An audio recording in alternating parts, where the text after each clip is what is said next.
Okay, so welcome to Tech for Good. It's February. We're still in level 5 lockdown. So I really hope that everyone here is feeling well and okay. And thank you for coming to join us, because time is precious. And after busy work days and busy lives, we're really happy that you wanted to be with us for an hour or so to talk about this topic. So our three speakers tonight are Sarah, Tracy and Caroline. And they have kindly agreed to talk to us about their areas of expertise. Oh, let me just go back one. So just for anyone who hasn't heard of us before, and we do get lots of new people join our meetings. We've been going for more than 3 years. It's a volunteer-based group who agree that we like exploring ways in which technology is being used to solve problems and help people and communities. We're not really interested in the profit side of technology, much more about the power for ordinary people and solving ordinary problems. So there are groups all around the world. We're the only one currently in Ireland. And if you want to learn a bit more about us, you can look us up online. There's a TEDx talk we did the year before last with some more explanation on that. But basically30 two co-founders, myself and Maureen Murray. And then we have more than 2,000 members online. And we've had about 30 events with about 50 projects that we've talked about. You can see on the screen there some of the examples. So Tech for Good is such a wide umbrella. You can include all sorts of different topics. We've looked at artificial intelligence, robotics, the climate crisis. We've looked at how tech can build community. We've looked at smart cities. And homelessness, and those are just some examples. So it's huge and interesting topic, and we're always looking for new ideas for meetings. So do drop us a line if you have an idea or know someone who's doing something fun with technology that is helping people, essentially. So here we are, we're already online. I've started recording and I've done my quick introduction. So I'm going to ask Sarah Elaine to speak first. She's from my local library, and I've been very impressed with all the events they've been running since lockdown, things that you wouldn't even dream of. And so she's going to talk to us a little bit, and then we'll have Tracy and Caroline, and then there will be time for questions. But if you do have a question along the way and you really want to ask, you can raise your hand and I'll try and spot those ones as we go. Okay, I will stop presenting now. Ellen, sorry, somebody's just texted me, said they're in the waiting room. Oh, there's okay. A few people, just so you, yeah, thank you. No, I'll have a look, because they were supposed to pop up. They were popping up.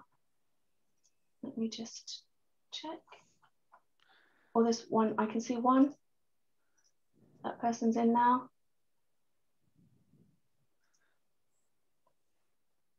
I will keep an eye on the participant list. Sorry about that. Looks like we're okay. Oops. So, hi everyone. Hi, Sarah. Hiya. Sorry, I was making sure you could hear me and see me there, okay? And I hope you can all see my screen. So I'm just going to talk a bit about public libraries in an online world, which is pretty much where we are at the minute with lockdown. So, sorry now. So just a little bit about me to start. My name is Sarah Elaine McHugh. That is me in my natural habitat of Lucan Library. I started with South Dublin Libraries in 2017 as a library assistant, and I'm now senior librarian in Lucan. Love libraries, super passionate about them. Have an aunt who's a librarian, really instilled in me just how great they are as spaces. So it's a job I really, really love, and I'm delighted to be able to talk to you about it this evening. So I just want to dispel some library myths for you, particularly for anyone who maybe hasn't been into a library in a long time, maybe since they were a kid, or for any poor unfortunates who've never been into a library, where have you been? But the word that most people think about when they hear the word library first is probably the word shush. And the image they probably have is of a librarian standing with a pile of dusty books in a pile of dusty books, telling everyone to be quiet and throwing a look at anyone who might speak louder than a whisper. That is not what libraries are about anymore. The other thing people may think of when they think of libraries are massive library fines. Again, not something anyone has to worry about, because we actually, in public libraries, it's different for universities, but in public libraries, we abolished library fines in January of 2019. So if anyone has any books and this talk inspires you to rejoin the library, bring your books back. It's grand. You'll be safe enough. I think in Donegal, someone brought a book back that had been out for about 80 years. So you can't surely beat that.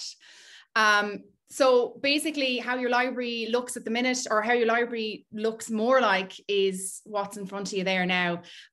This is how it started pre-COVID. The pictures you see in front of you are some shots from Lucan Library. Some of them are from a really popular intercultural day that we did, where we asked people, members of the community, to come in, to bring in some different, represent some different aspects of their community. So we have some food, we had drumming classes, we had dancing, we had just loads of kids in, and we had storytelling. This is how your library, we don't have drumming every day, thankfully, but this is more like what your library is now. It's a vibrant space, it's open to everyone, and it's just, it's really just, you know, about bringing the community together. And this is how it's going during COVID. So what you're seeing in front of you is pretty much online events, because that's what we've been doing. On your left, top left, you'll see screenshots from a quiz we did last year with Alison Spittle MC, and was really popular. We had about 90 families who took part, and they just came on and did the quiz, and we had loads of fun.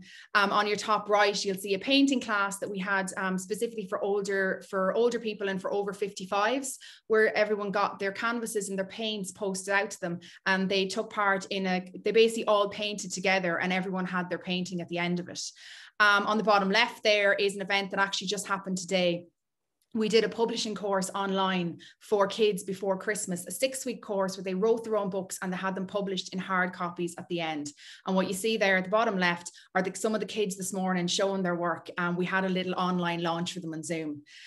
There in the middle is just a little blurb on our delivery service. I'll talk a little bit more about that later on and how that's kind of expanded. And then on the right is a puppy, because who doesn't love puppies?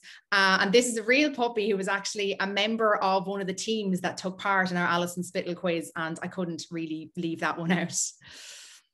So just to give you a bit of context in terms of the communities that like I work in and serve, South Dublin County Council, we have a population of about 280,000. 82,000 children under the age of 18 live in South Dublin County Council, and 21% of the population are over 55 years old. These are communities or demographics that have been disproportionately affected by the pandemic, with schools closing and things like that. And then obviously older people having to quarantine and cocoon. South Dublin's massively diverse. We've about 120 different nationalities. And in Lucan alone, about 20% of the population come from new communities. So it's a really diverse area.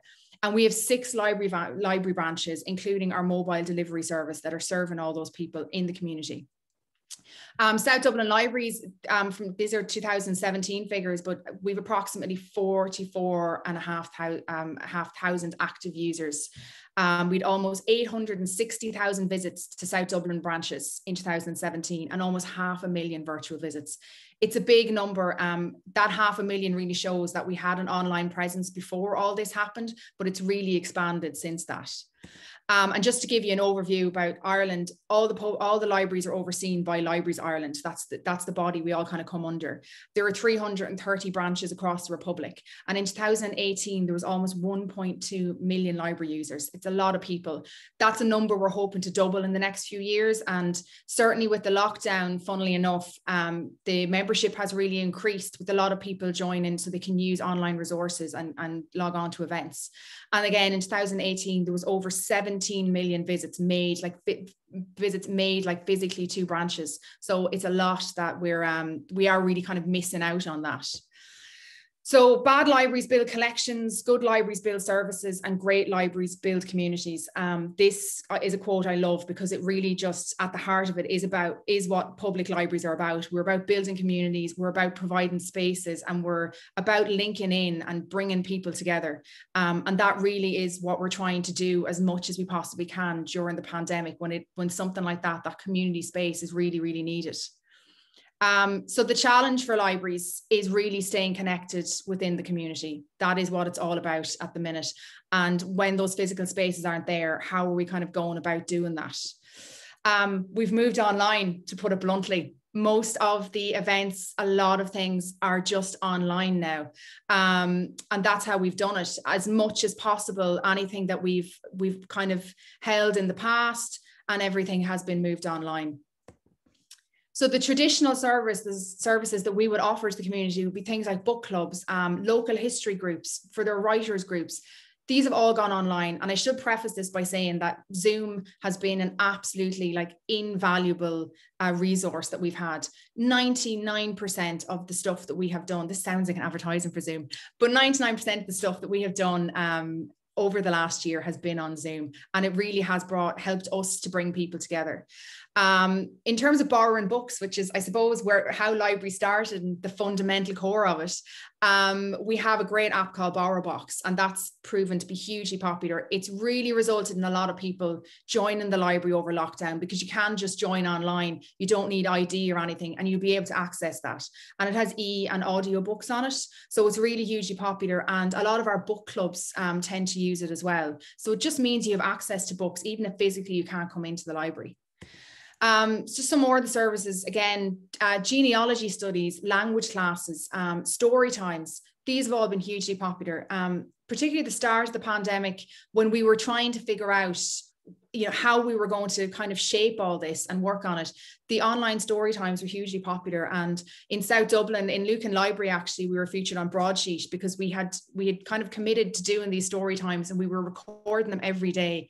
It was staff at home, just like sitting at home in front of their fireplaces, staff in libraries just doing everything. And we put them up online through Facebook, YouTube, and they were hugely popular. And there's libraries all over the country that are still doing those, and they're really great. And then at the bottom there, we have newspapers. We have a press reader app, which again, if you join online, you have access to. A lot of particularly older people who would have come in to read papers, just sit down for an hour and read their paper in the library, don't have access to that anymore. And that's what we're kind of offering there again. So in addition to the traditional services we've moved online, we've also added a lot of new things that we wouldn't have really been able to do before this. So STEM, for those who don't know, is science, technology, engineering, and music. And we've been able to offer coding workshops, music technology workshops, all those kind of things that we were offering to a smaller extent when we could do them in branch, but that we're now offering online. And they're, again, they've really allowed us to kind of branch out to communities. We have arts and crafts workshops, like fitness classes. We haven't had fitness classes in Lucan Library anyway, and it's been great to be able to offer them online and, see how they go. And a lot of the staff have taken part in them as well. Mindful yoga and armchair yoga are other things we've done. They said mindfulness and meditation.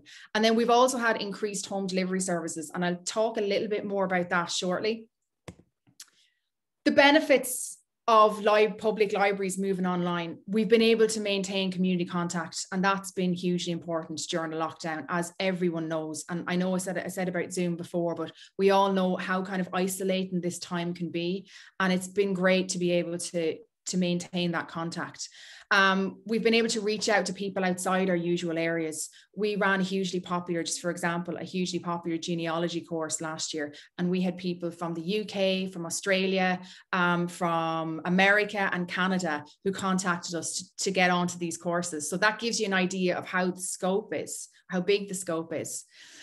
It's opened up new avenues for services and events. And I said things like the interactive workshops, our coding, the arts and crafts. We put together kits and we just post them out to kids or post them out to participants, and they can come on to Zoom and they can do an interactive workshop where everyone is working together. And it's brought awareness of libraries to new audiences. And I know I've said this already, but again, like with our BorrowBox app, we have a lot of people who have joined who would not maybe have considered joining the library before, because everything is on Instagram. Like pretty much all library services and all authorities have Instagram, they have Facebook, we're all on socials, Twitter. It's really, and those have become a lot more active since the lockdown as well.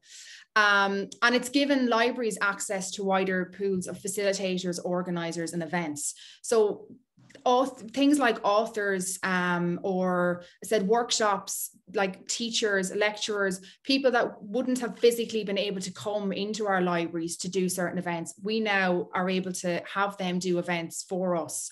That wasn't possible before. So that's been a real upside as well. And it's given those people a bigger audience and libraries a bigger audience as well. But it's not all rosy. Obviously, it'd be great if it was, but there are drawbacks. Probably the biggest drawback in public libraries that I've noticed certainly is the barriers to vulnerable members of the community. So again, like older people, and I know I kind of touched on that earlier, but like older people maybe aren't as comfortable with things like Zoom. They're not comfortable being online. Now we, even though the library doors are closed, staff are still here. So we are answering emails, we're answering phones. And like we have had staff answer phones and help people, older people who maybe want to log on to a workshop, talk them through how to set up Zoom. Like just simple things like that is what we're also there for. And our mobile library service has been brilliant as well. They had a great project called Libraries Under the Lid, where 200 boxes with books, with lip balms, hand creams, bookmarks, puzzles were put together, and 200 boxes were handed out in partnership with other organizations in the community, like social inclusion groups, age action groups, and they were sent out to individuals. And as a result, about 200 additional people, older people who were cocooning and quarantining themselves, were able to take advantage of library services, and they joined up and they have access now, which is brilliant. Library spaces are unavailable to those who need them the most. This is another massive drawback. We would have a lot of students who use the public library, a lot of community groups like community games, meetings, men's sheds, particularly the men's sheds, they're super popular. They don't have physical access to our spaces, and that is a really, really big drawback. And it's also part of the reason that libraries are so important, because there is no other place really that you have a free space where you can come in, you can just book a room, you can come in and spend an hour, and there's nothing expected of you. Just keep the place tidy. And the other big drawback has been the challenges for staff working remotely in roles that are so publicly orientated. Public libraries are really the storefront of the council for an awful lot of people. From their kids, the first kind of access, the first experience they'll have with the council is through their public library. And for us as librarians, a big part of our job and a big part of what we enjoy is actually being face to face with people and having the bants and chatting, and you have your regulars, and that's really something that we're massively missing out on as well, and that we have to work on how we're going to balance that up as the lockdown continues. So I suppose, what's the future of libraries in, you know, an increasingly digital world? The physical library spaces, as I was saying, remain incredibly important to community life. There is no two ways around it, and you'll never replace the actual bricks and mortar spaces that libraries have to offer. There's no place else you go in and you're not expected to spend any money. You can sit there for hours if you want, and we're always happy to have you. But online resources and events are going to continue to play a large part in the future of library services. There is no doubt about that. We said we've seen a massive jump in people joining. We've seen a massive jump in downloads of our apps. Places like Fingal have a free music app that you can download. So different authorities will have different things. What we have is not necessarily what Longford may offer or what Galway may offer, but your library card just gives you access to so much online.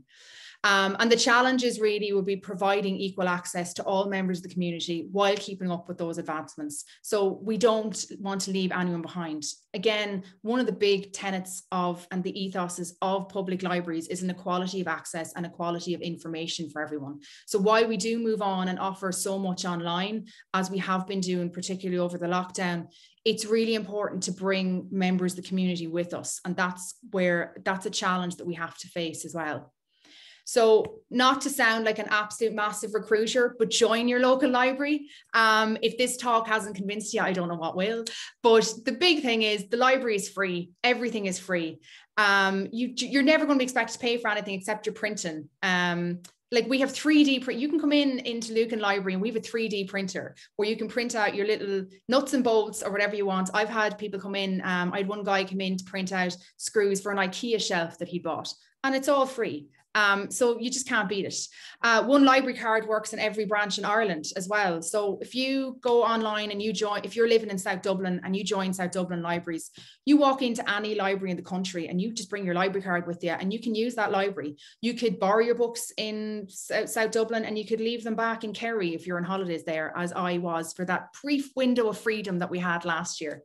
And the same goes said for BorrowBox. It doesn't matter where you are, you can still get access to our magazines and our books online with your one library card.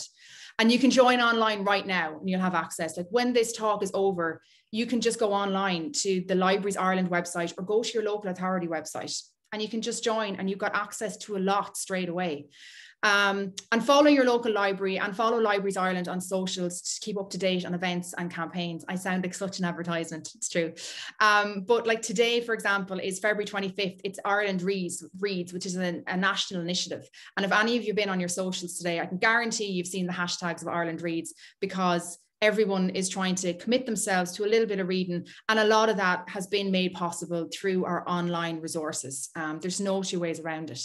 So that's kind of my briefish presentation.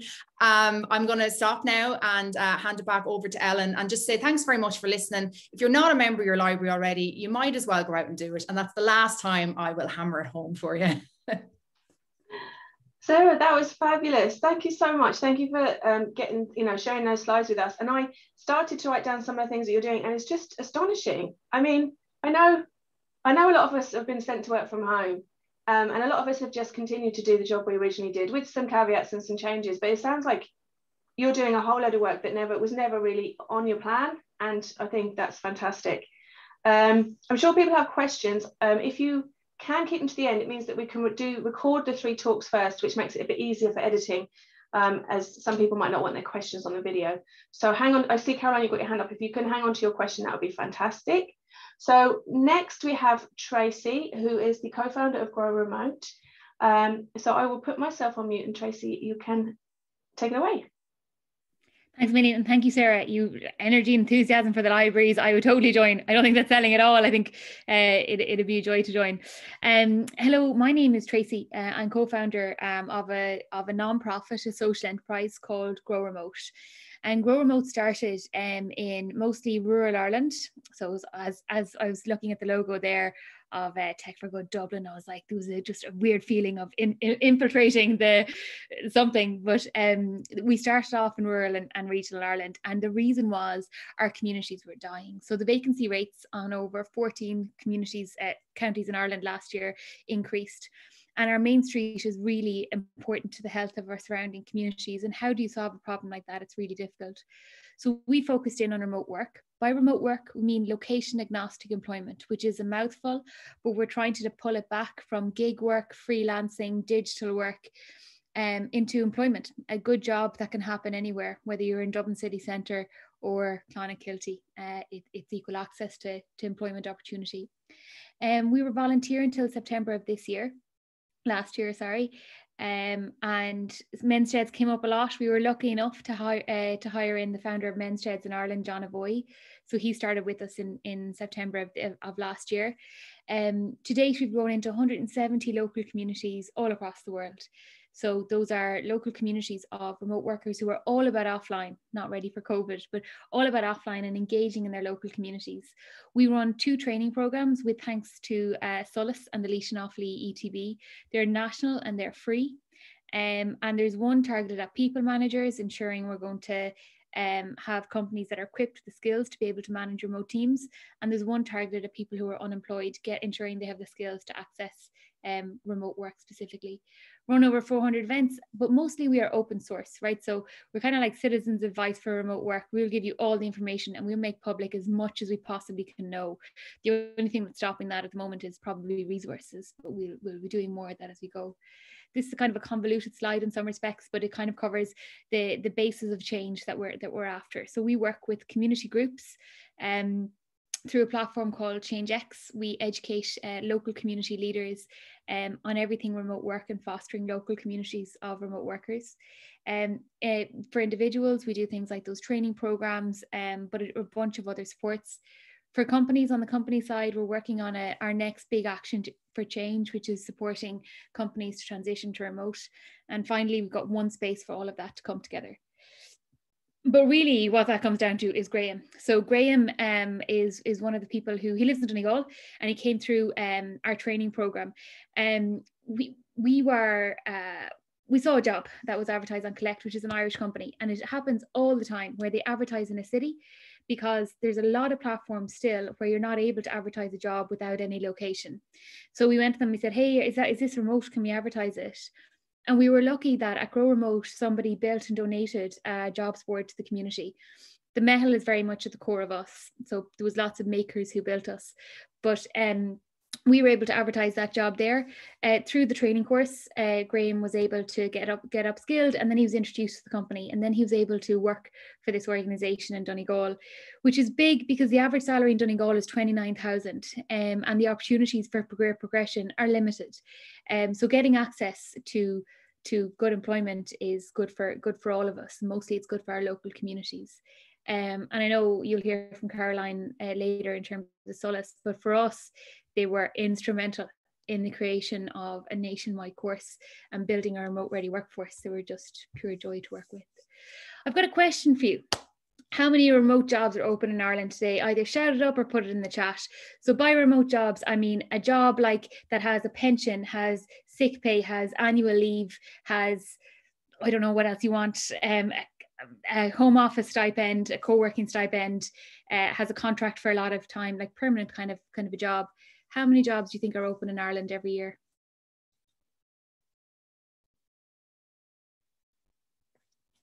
I'll check my chat there. Hopefully somebody gave a number. 1,000. Oh, there you go, Elaine and Sarah and Caroline. You're not many that tick all those boxes. Interesting, Aisling. Okay, 100. Okay, great. So again, very few. Okay, so I love it, right? I just love it. Sometimes I just love what we do.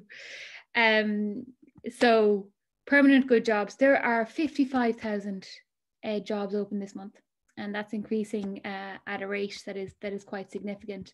And over the course of the year, we'll see hundreds of thousands of jobs being advertised remotely. This is just from one jobs board. There's a mindset shift that has to happen with remote. Jobs are no longer advertised in one location. They're advertised at minimum countrywide, at maximum worldwide, but mostly in a European time zone. So this particular number is across the European time zone. So it's kind of jolt you out of thinking there are no jobs here. But the difference between those jobs being somewhere in Europe and being somewhere in Ireland is you knowing about them. And the problem with remote work is that nobody's paid to tell you that these jobs exist, because there's nobody who will go into the libraries and tell you, because it's a mismatch of a model. When Nearform are hiring all across Europe, they can't go into our local communities. And that's what our local volunteers do. They take all of the work around remote work and they make people aware that those jobs are there, and then have them, and then solve for isolation and all of that.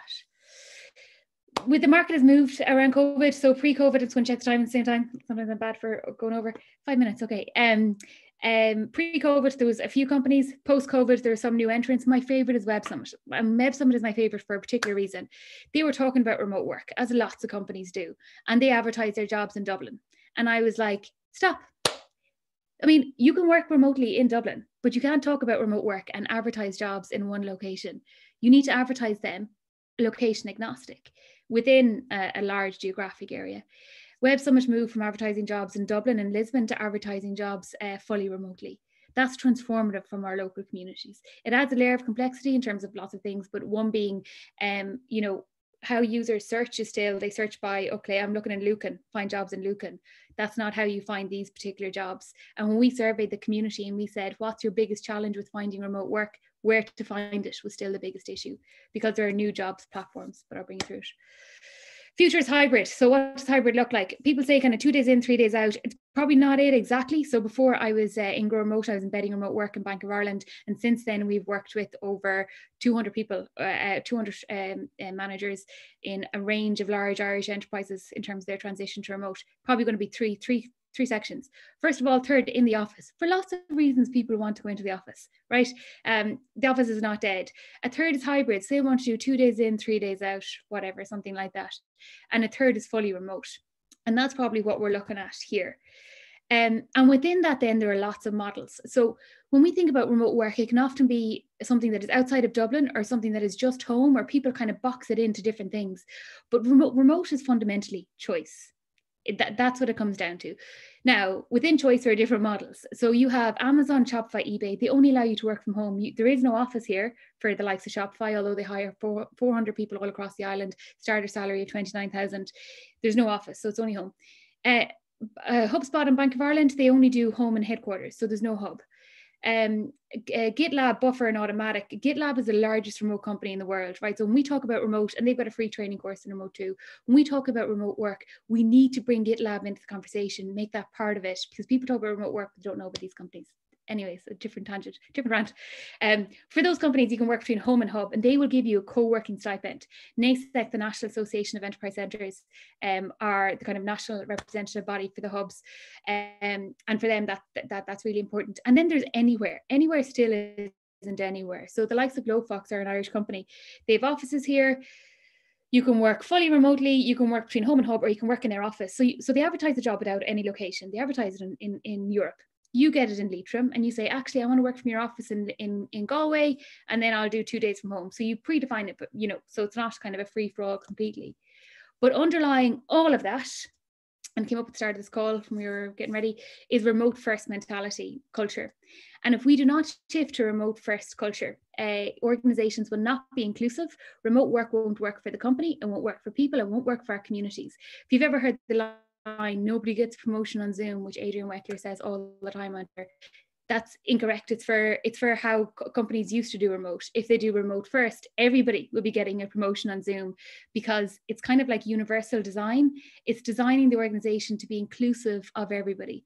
So to give you an example that I'm sure if you've worked remotely, you've understood, to 8 people in the office in one area, 2 people dialed in on a BT conference line. They're going in the meeting, they're like having a coffee before they start. Jesus, Ellen, how are you? Blah, blah, blah. You're dialed in, you're like, what's happening? I don't know. It's not equal access to people, context, information, and therefore opportunity. So building in a remote first culture is critical. And things like resource isolation, people talk about social isolation, but resource isolation is there too. Performance management and communication. Really good remote companies are asynchronous, meaning it's not instant comms. It is, you can wait for a response. I was just checking the time there again. Kate Lister is the best researcher on remote work, and she built a website called Global Workplace Analytics. She was speaking to the Little Hoover Commission in the States about how the government could go remote, and she said 3 things which I think are useful for everything.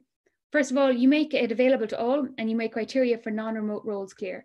The role is remote, not the person, and that's basically that, and that's kind of a key enabler of that. As you're transitioning an organization to remote, it can't look like it is all for the benefit of the company and they're going to squeeze you and put you into the box room of your home, whatever. It needs to be obviously everybody working together, but preferably if you can allow the reuse of savings for the capital investment needed to make remote work, that'd be great. And our third point was train people managers. And again, thanks to Laois Offaly, ETB and Solis and IDA, we were able to deliver that training into companies like AXA, AIG, Aer Lingus, organizations like that.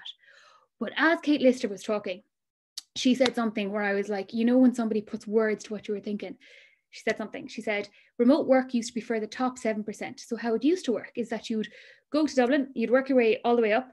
And then when you got trusted after about 10 or 15 years, they'd be like, you say, oh, I'm going to move back to West Cork and take it or leave it. And then your manager might say, okay, look, we'll make it work, just one-off deal, And that's what it was meant by for the top 7%. That's actually nearly that kind of remote working is nearly detrimental to our communities, because people are coming into our communities on a higher wage than we can obtain. They're buying houses, it's gentrification, all of that. It's not fair, it's not equal access. If that job is able to be done remote, why isn't it advertised without a location? That's how I guess where we come in. So what we're asking for, and I use AIB here, we have not been talking to them because I worked for Bank of Ireland, right? But that's not why, we just haven't been talking to them, but that's why I'm using them. we want to see a shift on their website from advertising jobs in Dublin to advertising jobs anywhere in Republic of Ireland. That's the change we want to see on careers websites going forward.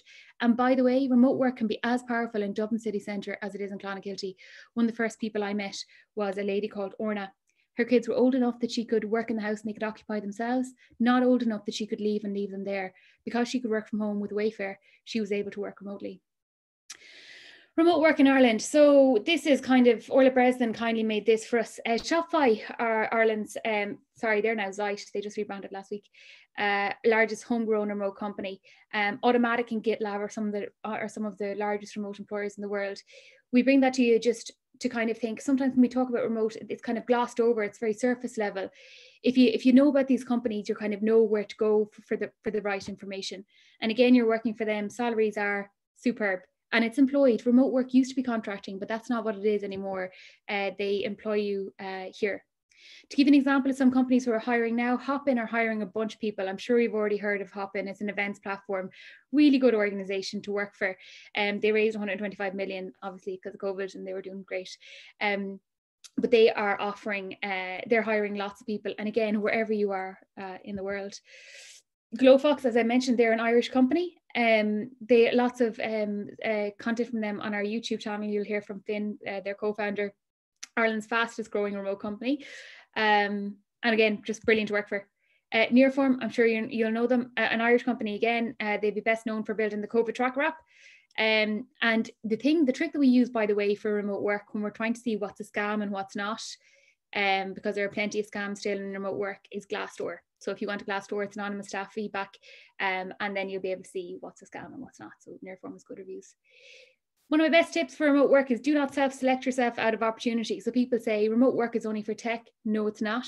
And companies like Shopify, HubSpot, eBay specifically say, don't come from a tech background, come from hospitality, tourism, whatever. They're reaching out to different backgrounds.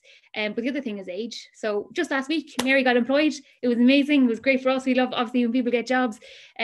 But she's 64 and she got a job remotely. So anybody can get a job remotely. And Mary's delighted. We're delighted. It was a great day. Still remembering that. So recent points of interest around remote work is, first of all, head of remote is an upcoming role everywhere. There's a trend around it.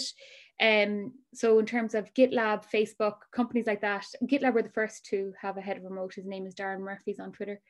And again, their job is to build an inclusive organization where people are supported in the organization, whether they're in the office or not.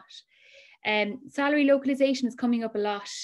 So Dropbox changed their model to be fully remote, basically. And in Dropbox, you can move down the ladder, but not up it. That's how they phrase it. So you can move from San Francisco to Clonakilty and your salary will be localized, but you can't move from Clonakilty to San Francisco. Now, it's not localized to Clonakilty, it's localized to Ireland. And there are lots of different ways that organizations do this, but one would be a salary calculator where it's benchmarks against the likes of San Francisco. And then there's a tier, there's a salary basic, and then there's a tier above it for localizing to your specific country. Some other organizations like Basecamp have equal work for equal pay. So no matter where the job is, it's the same role. And although you wouldn't think it from my gut reaction, there's pros and cons to both. When we used to think about remote, we used to think about remote from Dublin or remote from somewhere. Remote means distributed power, basically. So the conversation now in the organizations that we're looking at is working with is, after COVID ends, what is the return to office strategy? If all the management go back in, everybody's going to go back in. If there isn't a conscious effort, deliberate and intentional, to build a remote first culture, it's just probably not going to work. Employment and tax, Irish company called Boundless, they're helping people, again, not do contracting, but to employ compliantly, no matter where the country is. Interesting from our perspective is just employment incentives. So for instance, Dropbox went fully remote. The IDA can no longer really attract Dropbox in themselves. Like, they can't go to the head office and go, will you open up 10 jobs here?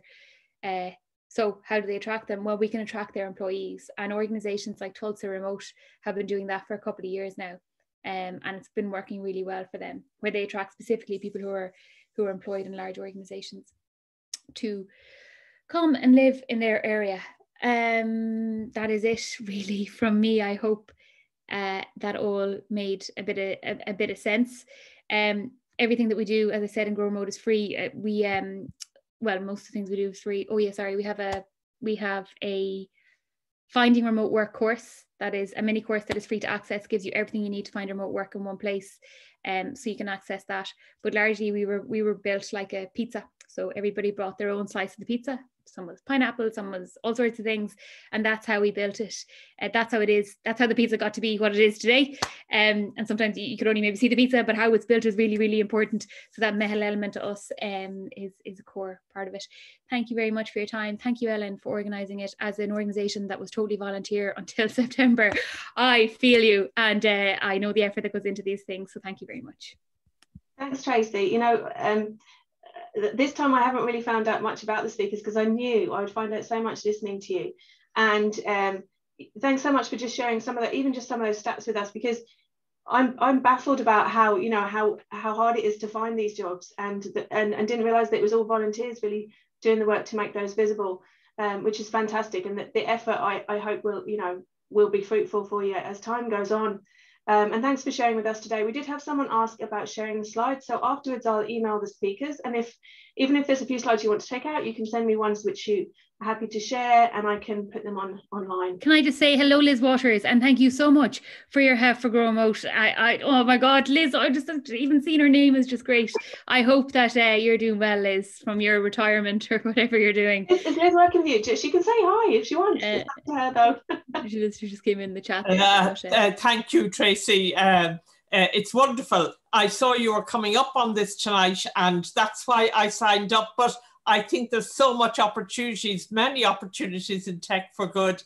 I'm in great form, and I just delighted to see how things are going. Thank you for inviting me to speak. Brilliant. Us. And thanks. I thanked everyone at the beginning for joining, but there's a few joined afterwards. We're really, really happy to see so many people. We've got more than 30 people online. And I know that we all have Zoom fatigue, so thank you once again for joining us and for sticking with us for our third speaker, who's Caroline Jones. She's the people manager at Solus, who've just been mentioned and name checked and thanked by Grow Remote. But as well as that, Caroline founded a workplace wellbeing choir with her colleagues, and is going to tell us a little bit about some of the challenges and some of the successes they've had since the pandemic. The reason I reached out to Caroline is that my mum is in a choir in England, and her choir did some amazing stuff since the pandemic, but I knew it was a challenge. So looking forward to hearing about your choir. So hang on to your questions, and then after Caroline's spoken, anyone who's still there with us we can chat, and we can you can also just obviously say hello then at that point. So I will go on mute, Caroline, and give me a shout when you want me to do the thing you said about.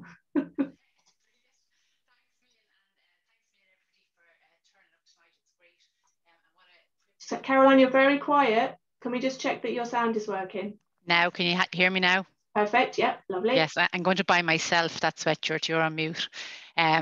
So thanks a million, everybody, for turning up tonight. And I have to say, it has been an amazing privilege to listen to the speakers who went before me. And I'm definitely joining back my library.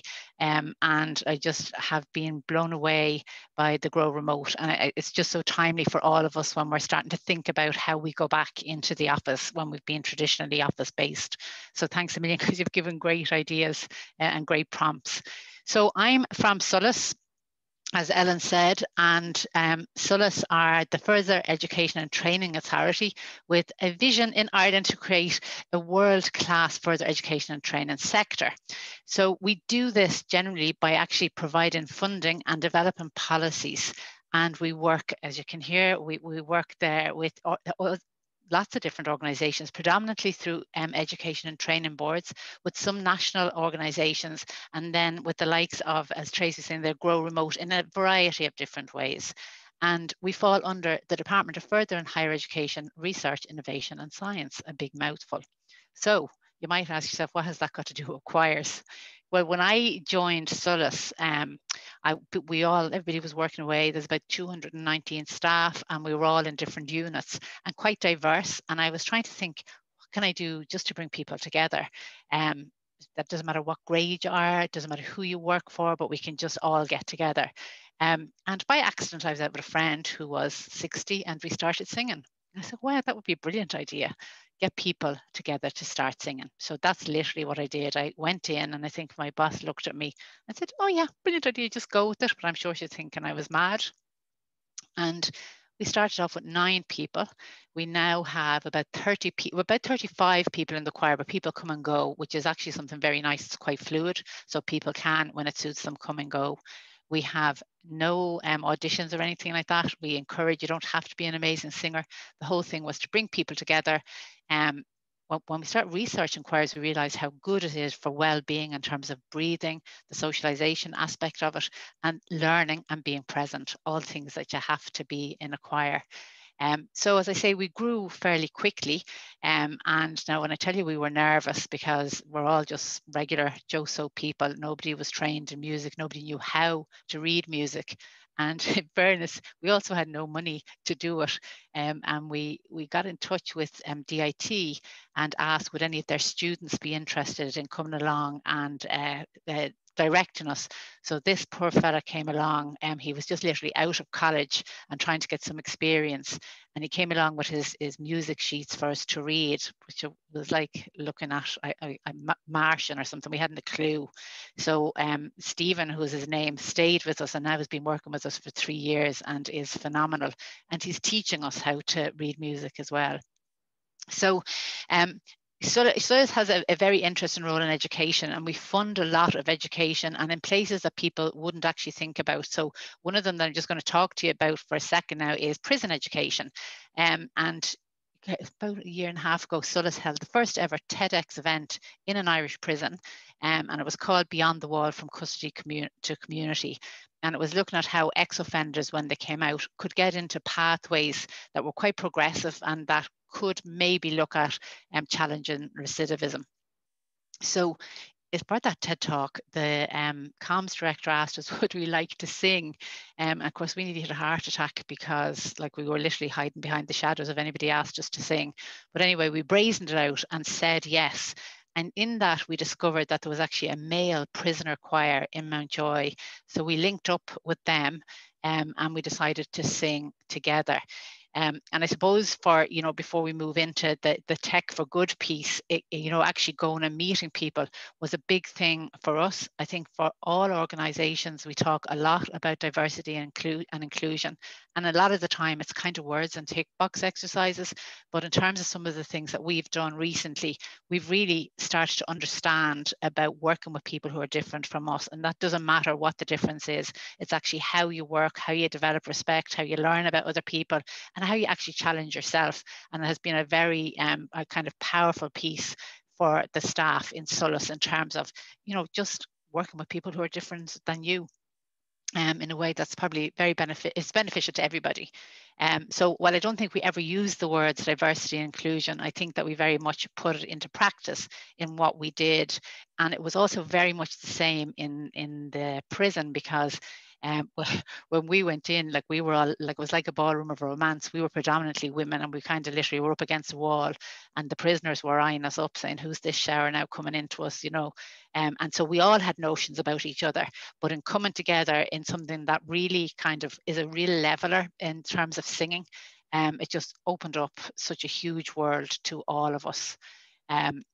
Also then worked really well in terms of education for SOLUS, because it's not education, as we all know, and it's not always about the classroom. There's formal, informal, and non-formal. And the process of the choir has actually engaged us in all 3 of those. So every member of the choirs, no matter who we've been working with, have had their norms challenged. We've all had to work on ourselves, our values and our beliefs. And we, as I say earlier, have embraced diversity and invited very much into our everyday living. So rather than being closed, we've actually opened ourselves up to any number of possibilities, and possibilities that like a year ago, 2 years ago, were totally out of our reach. And I suppose the final thing we did was we said, look, if there's so much around choirs and mental health, while we're in the prison, let's look at it and let's see if we can measure it. So we got engaged with the Warwick Edinburgh scale of mental health wellbeing, and we were able to show that from the beginning to the end, there was a 10-point difference, and anything between 3 and 8 is deemed to be very meaningful improvement. So we were actually delighted for ourselves. We were all flying away, singing, getting better and better. We engaged also with another charitable organisation, AidLink Turkana, and did some fundraising for them. The journey in the prison culminated in the development or recording of a CD where we, between the two choirs, we raised nearly 18,000 euros for Dublin Simon. And then last March, we were hit with the pandemic. So before I go into that and the actual, you know, how technology has worked so well for us, Ellen is just going to play one of the songs that we developed through the pandemic and a couple of just pictures of us as a choir in all the various places we've been, RTE, the National Stadium, Mountjoy Prison quite a lot, CHQ, and all the different roads and places that the choir has led us to. Thanks, Caroline. I'm just going to try and do this like I did in rehearsal, but we'll see whether that works.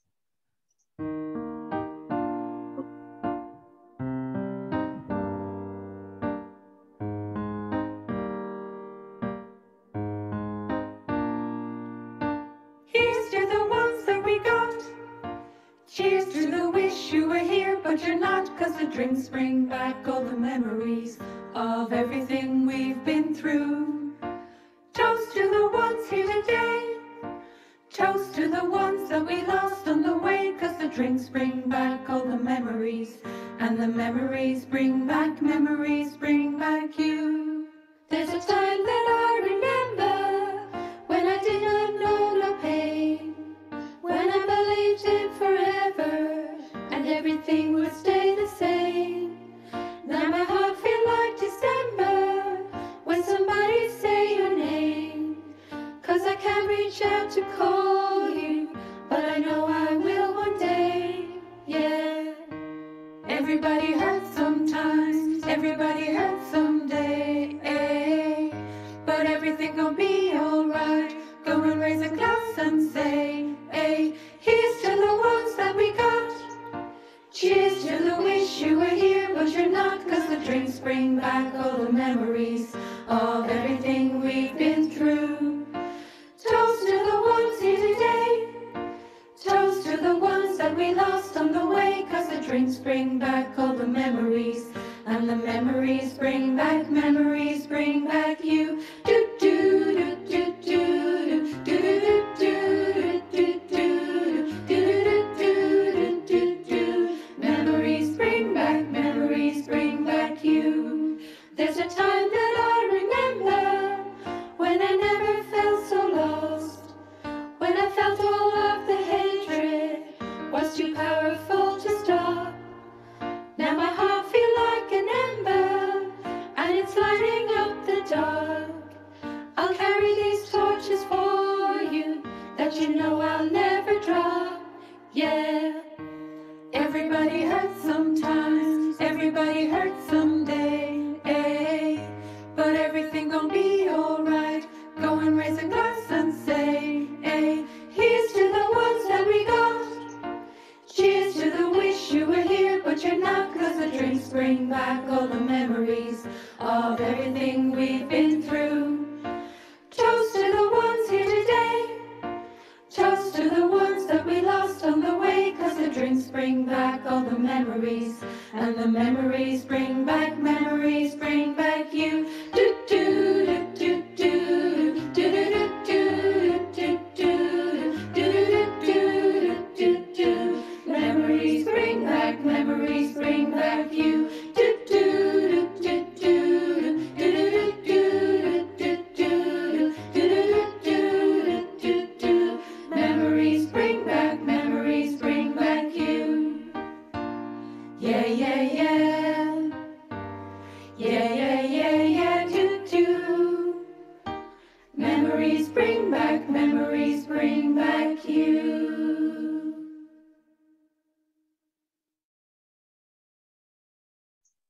Oh, sorry, I think you're on mute there, Caroline. I'm going to be wearing the t-shirt this time. Just double check, because I can see the symbol. Yeah, sorry, I was having a problem. I'm having a problem with my mouse, but anyway, all week. Anyway, look, there's technology for you, and it really makes us be resilient sometimes. So as you can see, like we were just having the best of times, singing away, and kind of it was the huge amount of satisfaction to the people who were in the choir, but also actually everybody else in the organisation, and to the charitable organisations that we'd gotten ourselves involved with. So I think around the 13th of March last year, we were all got our marching orders and were sent home, and the choir was just stopped because there was no way we could rehearse. And just prior to the pandemic, we had a very good IT director, and he had decided to upgrade all of our equipment and that we would start using Teams and upgrade it to Office 365.